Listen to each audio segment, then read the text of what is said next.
സദസ്സിന് നമസ്കാരം.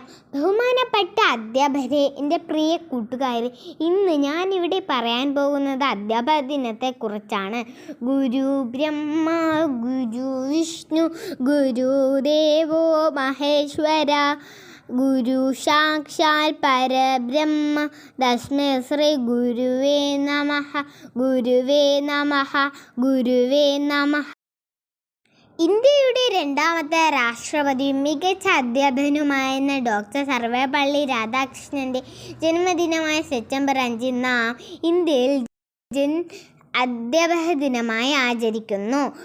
അരിസ്റ്റോട്ടിൽ ഒരിക്കൽ പറയുകയുണ്ടായി, രക്ഷിതാക്കളെക്കാൾ കൂടുതലായി ബഹുമാനിക്കേണ്ടത് അധ്യാപകരെയാണ്.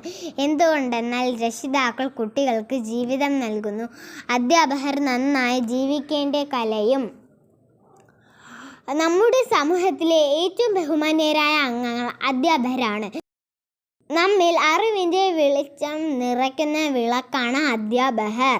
ഭക്തകവിയായ തുളസിദാസ് ഇങ്ങനെ പറഞ്ഞു: ഈശ്വരനും ഗുരുവും എൻ്റെ മുൻപിൽ വന്നു നിന്നാൽ ഞാൻ ആദ്യം ഗുരുവിനെ നമസ്കരിക്കും. എന്തുകൊണ്ടെന്നാൽ ഈശ്വരനെ കാണാനുള്ള ശക്തി ഗുരുവാണ് എനിക്ക് പ്രദാനം ചെയ്തു തന്നത്. വിദ്യയോടൊപ്പം നല്ല ശീലങ്ങളും പറഞ്ഞു തന്ന് നമ്മെ അറിവിൻ്റെ ലോകത്തേക്ക് കൈപിടിച്ചു നടത്തുന്ന അധ്യാപകരെ ഈ ദിനത്തിൽ ഓർക്കാം, ബഹുമാനിക്കാം. നന്ദി.